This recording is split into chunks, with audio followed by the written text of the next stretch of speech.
পাকিস্তান জুড়ে তীব্র উত্তেজনা। ইমরান খানের শেষ ডাকে সাড়া দিতে দেশটির রাজধানী ইসলামাবাদের মূল সড়ক থেকে শুরু করে অলিগলিও দখল করে নিয়েছে বিক্ষুব্ধ জনতা। দেশটির বিভিন্ন জায়গা জুড়ে পরিস্থিতি এখন অনেকটাই থমথমে।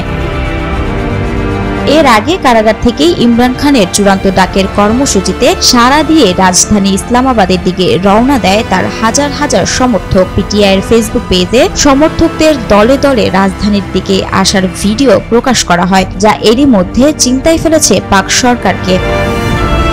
দ্রুতগতিতে ধেয়ে আসা এই জনস্রোতকে আটকাতে ইসলামাবাদে ব্যাপক প্রস্তুতি নিয়েছে আইন শৃঙ্খলা রক্ষাকারী বাহিনী। ইমরানের মুক্তির দাবিতে তার সমর্থকদের বিক্ষোভের মুখে রাজধানী ইসলামাবাদকে নিরাপত্তার চাদরে মুড়ে রাখতে লকডাউন আরোপ করা হয়।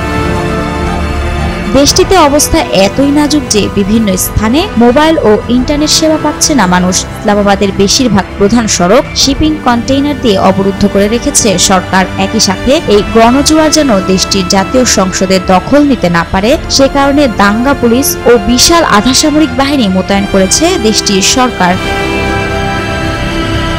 ইমরানের ডাকে সাড়া দিয়ে শুধু পাকিস্তানেই নয়, এই বিক্ষোভের ঢেউ আছড়ে পড়েছে বিশ্বের বিভিন্ন দেশে। পাকিস্তানের সীমানা ছাড়িয়ে যুক্তরাষ্ট্র, ফ্রান্স, স্পেন, জার্মানি সহ বিশ্বের বিভিন্ন দেশে বিক্ষোভ করেছে তেহরিক-ই-ইনসাফ পিটিআই-এর সমর্থকরা।